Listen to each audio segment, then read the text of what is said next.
क्या एआई आपका अकेलापन दूर कर रहा है या धीरे धीरे आपको अंदर से तोड़ रहा है? एक नई स्टडी आई है, mental health impact of AI companion.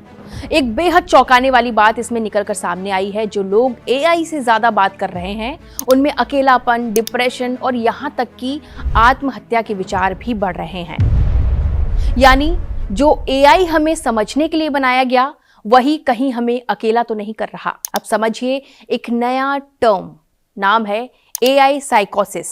सीधी भाषा में अगर इसे समझा जाए तो एआई साइकोसिस का मतलब हुआ जब कोई इंसान एआई से इतनी ज्यादा बातचीत करने लगता है कि वो हकीकत और कल्पना के बीच फर्क होने लगता है। रिपोर्ट्स के मुताबिक एआई चैटबॉट्स कभी कभी यूजर की बातों को इतना ज्यादा सपोर्ट करते हैं कि वो एक तरह का इको चैम्बर बना देते हैं। यानी आप जो सोच रहे हैं, एआई वही बात और मजबूत करके आपके पास वापस देता है। और यही चीज खतरनाक होती जा रही है। अब सवाल, कैसे बचाएंगे? अगर कोई व्यक्ति एआई को इंसान या भगवान जैसा मानने लगे, एआई से इमोशनल या फिर रोमांटिक जुड़ाव महसूस करने लगे, हर बात में एआई की सलाह को ही सच मानने लगे, या फिर शक, डर, साजिश जैसी बातें ज्यादा सोचने लगे, तो ये वार्निंग साइंस हो सकते हैं। रिसर्च बताती है कि एआई कभी कभी यूजर के भ्रम यानी कि डिल्यूजन्स को और मजबूत कर देता है, खासकर अगर व्यक्ति पहले से मानसिक रूप से कमजोर हो। ध्यान देने वाली बात यह है कि एआई खुद से बीमारी पैदा नहीं करता, लेकिन अगर कोई पहले से परेशान है तो एआई उस हालात को और ज्यादा बिगाड़ सकता है।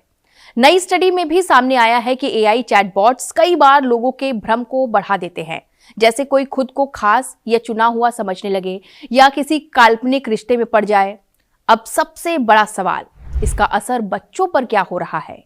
भारत में भी एक्सपर्ट्स चेतावनी दे रहे हैं कि एआई का ज्यादा इस्तेमाल बच्चों की सोचने की क्षमता और क्रिएटिविटी को कम कर सकता है। ध्यान भटकाना, याददाश्त कमजोर होना जैसी समस्याएं बढ़ रही हैं और दुनिया में तो हालात और ज्यादा गंभीर हैं। 2024 में अमेरिका के फ्लोरिडा में 14 साल के लड़के स्वेल सेट्जर ने एआई चैटबॉट कैरेक्टर.ai से गहरा जुड़ाव बना लिया और आत्महत्या कर ली, जिसके बाद परिवार ने कंपनी पर केस कर दिया। इस घटना और ऐसे ही मामलों के बाद प्लेटफॉर्म पर बच्चों के लिए सख्त नियम लगाए गए और कुछ फीचर्स पर नाबालिगों के लिए बैन या फिर रिस्ट्रिक्शंस लागू करने पड़े। कुछ मामलों में बच्चों ने एआई से इमोशनल अटैचमेंट बना लिया, जो खतरनाक साबित हुआ। सोचिए, जब बच्चा असली दोस्त छोड़कर एआई से बात करने लगे, तो ये सिर्फ टेक्नोलॉजी नहीं, एक मानसिक खतरा बन जाता है। भारत में भी ऐसे कई मामले और ट्रेंड सामने आए हैं, जिन्होंने बच्चों पर एआई चैटबॉट के दुष्परिणामों को लेकर चिंता जताई है। जैसे कोटा में पढ़ने वाले छात्रों में एआई पर भावनात्मक निर्भरता बढ़ने के संकेत। दिल्ली एनसीआर के स्कूलों में बच्चों का असली दोस्तों से दूरी बनाकर एआई से ज्यादा जुड़ाव। बेंगलुरु में युवाओं का लंबे समय तक एआई चैटबॉट से बातचीत करना, जिससे अकेलापन बढ़ा। कई मामलों में बच्चों द्वारा अपनी निजी और भावनात्मक बातें एआई से शेयर करना। एक्सपर्ट्स की चेतावनी कि एआई बच्चों की सोच और सामाजिक व्यवहार को प्रभावित कर रहा है। यानी टेक्नोलॉजी मदद भी कर रही है, लेकिन अगर कंट्रोल ना हो तो बच्चों की मानसिक सेहत पर भी असर डाल रही है। दरअसल भारत में स्मार्टफोन और इंटरनेट तेजी से बढ़ रहा है और बच्चे सबसे ज्यादा एआई टूल्स का इस्तेमाल कर रहे हैं, पढ़ाई से लेकर दोस्ती तक। लेकिन समस्या ये है कि एआई कोई इंसान नहीं है, उसे अपनी फीलिंग्स समझने की ट्रेनिंग नहीं होती। तो क्या एआई खराब है? नहीं, लेकिन इसका इस्तेमाल कैसे हो रहा है वो सबसे जरूरी है। एक्सपर्ट्स क्या कहते हैं?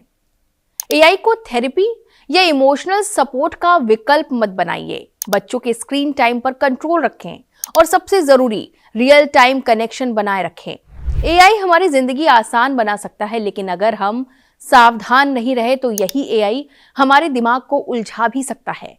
टेक्नोलॉजी का इस्तेमाल करें, लेकिन उसके गुलाम मत बनिए। याद रखिए, एआई आपको जवाब दे सकता है, लेकिन सही गलत का फैसला अभी भी आपके दिमाग को ही करना है। रिपोर्ट में बस इतना ही। बने रहिए पांच जन्य के साथ। नमस्कार।